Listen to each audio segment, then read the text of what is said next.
लाल किले पर एक तिरंगा लहरा रहा है, वो तिरंगा लहरा रहा था, सबने देखा, उसको किसी ने नहीं छुआ, फिर झूठ क्यों प्रचारित किया गया? तो ये पहली सरकार है इस मुल्क में 73 वर्षों में जो समाज के एक तबके को दूसरे तबके के खिलाफ हिंसा करने के लिए भड़का रही है। याद रखिए, ये वही दिल्ली है जहां 1984 में 3000 से ज़्यादा सिख मारे गए थे। अपने अधिकार की बात करें तो सरकार मालिक की तरह पेश आती है, उसे हुक्म देती है, उसे धमकी देती है। यह सरकार अब लोगों को नागरिक नहीं मानती है, उन्हें गुलाम मानती है। सोशल मीडिया को बंद किया जा रहा है ताकि जनता को सूचनाएं ही नहीं मिल सकें। हम जनतंत्र नहीं रह गए हैं और अगर हम जनतंत्र वापस हासिल करना चाहते हैं तो हमें एक संघर्ष करना पड़ेगा। जो भी संघर्ष कर रहा है उसमें शामिल होना पड़ेगा। अगर सारे के सारे किसान हिंसा के इरादे से आए होते तो क्या दिल्ली के नागरिक सुरक्षित रह सकते थे? देश में जिस तरीके से किसान आंदोलन चल रहा है, किसान आंदोलन को लगातार सरकार बदनाम करने की कोशिश कर रही है और जिस तरीके से अब पत्रकारों की गिरफ्तारी भी शुरू हो गई है, सोशल मीडिया पे जिस तरीके से शिकंजा कसा जा रहा है, उसको लेकर दिल्ली के हेडक्वार्टर पे लोगों ने विरोध प्रदर्शन किया। कई पत्रकार जमा हुए, कई पत्रकारों ने अपना विरोध प्रदर्शन जताया। जिस तरीके से मनदीप पुनिया जी को गिरफ्तार कर लिया गया है, लोगों का गुस्सा 7वें आसमान पे है और पत्रकार खास करके 7वें आसमान पर है उनका गुस्सा, क्योंकि जिस तरीके से पत्रकारिता को दबाया जा रहा है ये कतई मंजूर नहीं किया जाएगा। बात करने के लिए प्रोफेसर अपूर्वानंद जी मेरे साथ इस वक्त जुड़े हुए हैं। प्रोफेसर अपूर्वानंद, आपने पढ़ाया है, आपने एक अनुभव लिया है। नहीं, देश वहाँ पहुँच चुका है। कहाँ लेकर जाना चाहते हैं ये प्रश्न 2013 का है, तो ये कुछ देर से हम ये सवाल कर रहे हैं। देश अब वहाँ पहुँच चुका है और उसको तय करना है कि वह इस गड्ढे से निकलेगा कि नहीं, क्योंकि जैसे दिखलाई पड़ रहा है कि समाज का कोई भी तबका अगर अपना असंतोष व्यक्त करे, अपने अधिकार की बात करे, तो सरकार मालिक की तरह पेश आती है, उसे हुक्म देती है, उसे धमकी देती है और अगर वह अपना सर उठा के खड़ा होना चाहता है तो दूसरे लोगों को उसके खिलाफ भड़काती है। तो यह पहली सरकार है इस मुल्क में 73 वर्षों में जो समाज के एक तबके को दूसरे तबके के खिलाफ हिंसा करने के लिए भड़का रही है। पिछले वर्ष हमने देखा कि CAA के खिलाफ जब आंदोलन शुरू हुआ तो जो लोग आंदोलन कर रहे थे उनके खिलाफ पूरे देश में घृणा प्रचार किया गया। प्रधानमंत्री, गृह मंत्री, सारे लोगों ने घृणा प्रचार किया, जिसका नतीजा हिंसा में हुआ दिल्ली में। उस घृणा के चलते बाद में जो लोग घृणा प्रचार कर रहे थे उन्होंने हिंसा की आंदोलनकारियों पर। और अब जब किसान खड़े हुए हैं तो किसानों को शुरू गाली गलौज, उन पर तरह तरह के आरोप, चूँकि उनमें ज़्यादा सिख दिखलाई पड़ रहे हैं तो उन्हें खालिस्तानी कहना, यह सब कुछ सिर्फ यह बतलाता है कि यह सरकार अब लोगों को नागरिक नहीं मानती है, उन्हें गुलाम मानती है। तो और नागरिक आप तभी बन सकते हैं जब आपको चीज़ों के बारे में सूचना हो, तब आप फैसला करेंगे।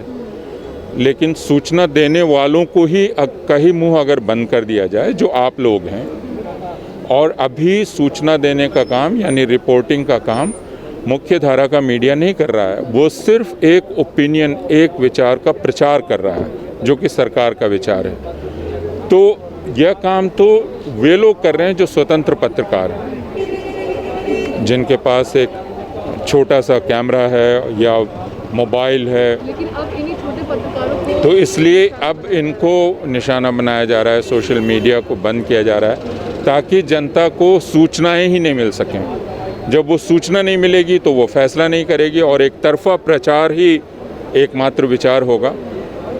तो इस स्थिति को सारे लोगों को समझने की ज़रूरत है कि हम जनतंत्र नहीं रह गए हैं और अगर हम जनतंत्र वापस हासिल करना चाहते हैं तो हमें एक संघर्ष करना पड़ेगा। जो भी संघर्ष कर रहा है उसमें शामिल होना पड़ेगा। अभी यह संघर्ष किसानों का है, उनके साथ हमें खड़ा होना चाहिए। मनदीप पुनिया को जिस तरीके से गिरफ्तार कर लिया गया, अगर दूसरी तरफ देखें तो अर्नब गोस्वामी बहुत ही जाने माने पत्रकार कहलाते हैं। चैट लीक हुई, उससे पहले भी मामला चला, लेकिन सुप्रीम कोर्ट ने खुद संज्ञान लिया और उनको रिहा कर दिया गया। अभी भी कोई कार्रवाई सामने नहीं आ रही है। इस पर तो काफ़ी कुछ कहा गया है और अब सर्वोच्च न्यायालय के रुख पर किसी को कोई आश्चर्य नहीं होता है। मनदीप पुनिया की गिरफ्तारी तो खैर आज की बात है और हम उम्मीद करेंगे कि वो कल शायद रिहा हो जाएं, लेकिन बहुत सारे लोग, मुनव्वर फारूकी इंदौर में गिरफ्तार हैं, उन्होंने कुछ भी नहीं किया था, उन्होंने एक शब्द भी नहीं कहा था, फिर भी गिरफ्तार हैं और आज तक उनकी पर्सनल लिबर्टी की चिंता सर्वोच्च न्यायालय को नहीं है। तो हमें यह समझ लेना चाहिए कि दरअसल इस देश में एक मेजॉरिटेरियन हुकूमत राज कर रही है और जितने स्टेट ऑर्गन्स हैं उन सब ने तय कर लिया है कि वो उसके साथ रहेंगे। सबसे दुर्भाग्यपूर्ण है कि जुडिशरी ये कर रही है, तो नागरिकों को अपना अधिकार लेने के लिए खुद ही संघर्ष करना पड़ेगा।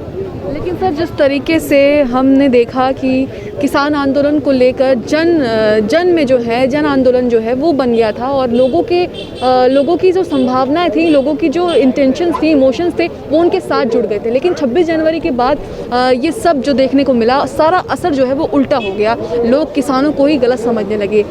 नेशनल मीडिया भी लगातार कामयाब रहा इसको किसानों की गुंडागर्दी दिखाने पर। उस पर क्या कहना चाहते हैं? देखिए ना, 26 जनवरी को जो ट्रैक्टर परेड हुई उसका 95% अपने तय रास्ते पर चला। लाखों ट्रैक्टर निकले, लाखों लोग निकले और वो शाम तक सिंगोट टीकरी वापस चले गए।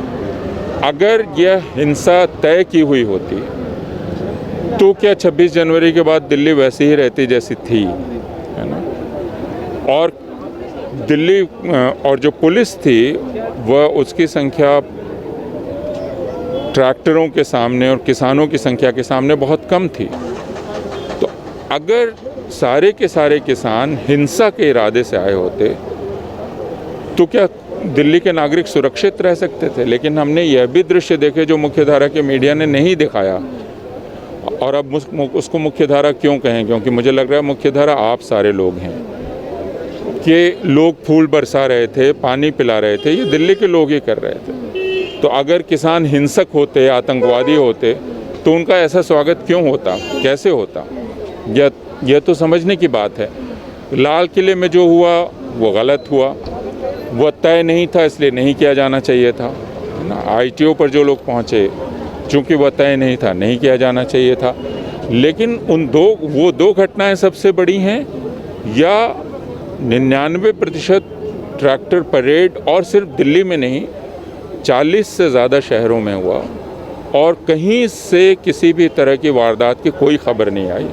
ये ज़्यादा बड़ी खबर होनी चाहिए थी। लेकिन सर, एक सवाल ये भी यहाँ पर बहुत लोगों के जहन में उठ रहा है कि 2 महीने से जिन किसानों को दिल्ली में एंट्री देने से मना कर दिया गया, दिल्ली कूच से इनकार कर दिया गया, उनको रोका गया, 26 जनवरी को कैसे एक दिन से इजाज़त दे दी गई परेड की? यह तो अभी तक रहस्य है और इसीलिए किसान नेता जांच की मांग कर रहे हैं कि ऐसा कैसे हुआ कि 32 किलोमीटर का रास्ता पार करते हुए। लेकिन वह अलग प्रश्न है। मेरा सिर्फ यह कहना है कि क्या वह इतनी बड़ी घटना थी? लाल किले पर एक तिरंगा लहरा रहा है, वो तिरंगा लहरा रहा था, सबने देखा, उसको किसी ने नहीं छुआ। फिर झूठ क्यों प्रचारित किया गया कि तिरंगे को उतार दिया गया? ये झूठ क्यों कहा गया? ये प्रश्न करना चाहिए, ताकि लोगों में जो है वो मैसेज पहुंचे कि किसान, हाँ, वो किसान नहीं है, वो वही है जो सरकारें बता रही हैं। हाँ, और ये बहुत ख़तरनाक है क्योंकि बार बार खालिस्तानी कहकर एक घृणा उनके खिलाफ पैदा की जा रही है। याद रखिए, ये वही दिल्ली है जहां 1984 में 3000 से ज़्यादा सिख मारे गए थे। तो अगर आप फिर वही हिंसा फैला रहे हैं, इसके बहुत गंभीर नतीजे हो सकते हैं और यह कोई भी जिम्मेवार व्यक्ति ये नहीं कर सकता है। लेकिन सोशल मीडिया पर यह घृणा फैलाई जा रही है, सरकार के मंत्री ये घृणा फैला रहे हैं, बार बार खालिस्तानी शब्द का इस्तेमाल हो रहा है। इसका मतलब कि फिर से सिखों के खिलाफ एक हिंसा का प्रचार किया जा रहा है। ये बहुत चिंताजनक है, हम सब लोगों को सोचना चाहिए इसका। इस तरीके से मनदीप पुनिया को गिरफ्तार कर लिया गया, उससे पहले भी कई पत्रकार गिरफ्तार किए गए, सिद्दीकी कप्पन गिरफ्तार किए गए, प्रशांत कनौजिया गिरफ्तार किए गए, लेकिन सरकारें कोई आगे आके नहीं बोलती हैं। इस मामले में क्या लग रहा है, क्या सरकार तो दमन कर रही है, तो नागरिकों को बोलना होगा ना। सरकार को मजबूर नागरिक करते हैं। अगर सारे तबके इस बात को समझें और उनको समझना होगा कि यह पत्रकारों पर नहीं, उनके जानने के अधिकार पर हमला है। पत्रकार सिर्फ अपनी रोजी रोटी के लिए काम नहीं करता है, वो अपने को जोखिम में डालता है इसलिए कि जनता जान सके सही बात, है ना। वरना आप स्टूडियो में बैठकर सिर्फ बहस कराते रहिए। तो जो पत्रकार खुद को जोखिम में डाल रहा है उसके बारे में चिंता करना नागरिकों का कर्तव्य है। तो ये नागरिक आंदोलन होना चाहिए। प्रोफेसर अपूर्वानंद मेरे साथ जुड़े हुए थे। इस वक्त जिस तरीके से पत्रकारों की गिरफ्तारी हो रही है देश में, उस पर उन्होंने एक बहुत गंभीर चिंता जाहिर की है। क्या आगे मामला होगा, क्या मनदीप पुनिया के साथ क्या होगा, रिहाई मिलेगी नहीं मिलेगी, ये तो बात का देखना है। कैमरामैन फयाज हुसैन के साथ